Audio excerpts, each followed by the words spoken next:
what is a free radical? What is a free radical? What is a free radical? How many times have you heard that term, whether it's in the newspaper, on television, on an ad? It seems like it's everywhere. And in fact, they are. So today we're going to talk about what free radicals are, why they matter, and what you can do to help minimize them in your life and your health. My name's Chris. I'm a registered pharmacist. I have a background in biochemistry. And today we're going to talk about free radicals and why they matter in your health. So basically what a free radical is, it's an electron. What's an electron? So we're going back to atoms here. We have protons, neutrons, and electrons. And they basically come together and form an atom. The ratio of them determines what molecule they are. So hydrogen, oxygen, nitrogen, carbon, sulfur, and phosphate each have different numbers of protons, neutrons, and electrons. And those combinations basically give them the unique properties that they have. Okay. So back to radicals, what a radical is when you have an extra electron typically. So you might be, for example, doing a chemical reaction. So let's say you have substance A and substance B, and you want to merge them together to form substance C. Typically, you need energy to do that. In cellular biology, ATP is what we usually use for energy. ATP is basically a fancy name for 3 phosphate molecules bonded together. Those are considered very high energy bonds. And what we do is we take molecule A, molecule B, put an ATP molecule on there, and then break off one of the phosphates. When we break off one of the phosphates, it releases a massive amount of energy, and it allows the bonds between A and B to reform, which forms C. The ATP molecule turns into ADP, which is basically 2 phosphates, and it goes off into the cell and is eventually turned back into ATP and it's recycled through. However, oftentimes when that ATP bond is broken, not all of the energy or not all the electrons is utilized in the chemical reaction that it's intended for, and it results in free electrons being left over or generated. And those free electrons have now become called free radicals because they basically go around the cell and look for somewhere to bind. Now, as you could probably understand, chemical bonds in your biology are very specific, they're very sensitive, they're very important. It's very exquisite. Our body is very much designed to work in a certain way. And when we put an electron in the wrong spot, that's typically not the way the process is designed to work. It basically results in a change of structure, a change of a bond, and a change in function. And it's that change in function that typically impacts our health. So we've talked about in other videos that the structure of a protein dictates its function.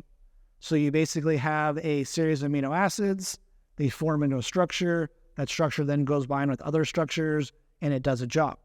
However, when we put in free electrons or free radicals and we change the structure, we change the function.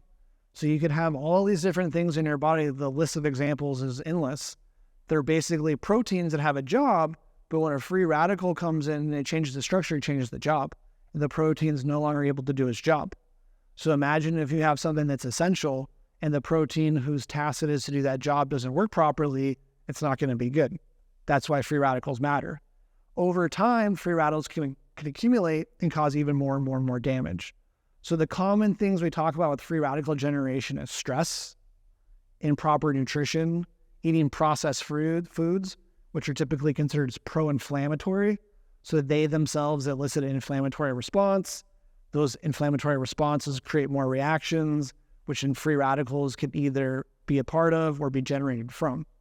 So it kind of creates this cascade where if our body is overly oxidized, there's too many electrons everywhere, and we need to do something to compensate or to fix that, which is where antioxidants come into. So antioxidant is another term for something that basically eliminates or gets rid of free radicals.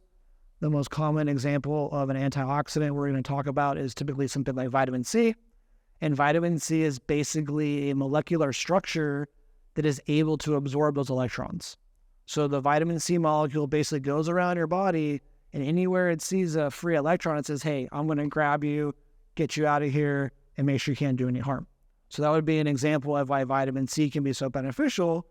And if we talk about things like fruits being high in things like vitamin C, we can start to understand why people who eat more fruit may be healthier, because they're basically ingesting something, whether it's a food or a supplement, that contains vitamin C. And now we can understand how that vitamin C is basically going to pull those free radicals out of our body, which then prevents them from causing damage.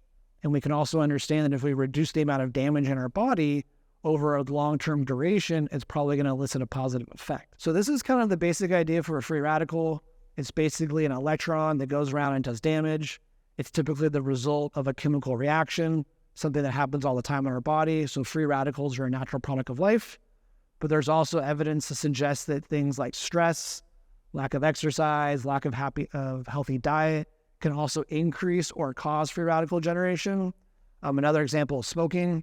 Smoking definitely causes free radicals because we're basically combusting molecules or matter, which is tobacco in this case. We're ingesting it. It's going through flame, which produces byproducts. Radicals are part of them. So especially for people who are smokers, something like free radicals is a big concern, which makes something like antioxidants even more important to kind of help you combat what you're doing to your body. So again, we're just talking about free radicals are today. I want you to better understand what they are. So then we talk about other products like antioxidants and anti-inflammatories and how they reduce free radicals. You have a bit of an understanding about why that matters and how that can help your health. Please click the subscribe button below for more information and videos to come. If you have any additional questions or concerns, you can send us an email in the Contact Us form below or put them in the comments. We review those and respond to them as we can. Thank you for your time and hope you have a great day.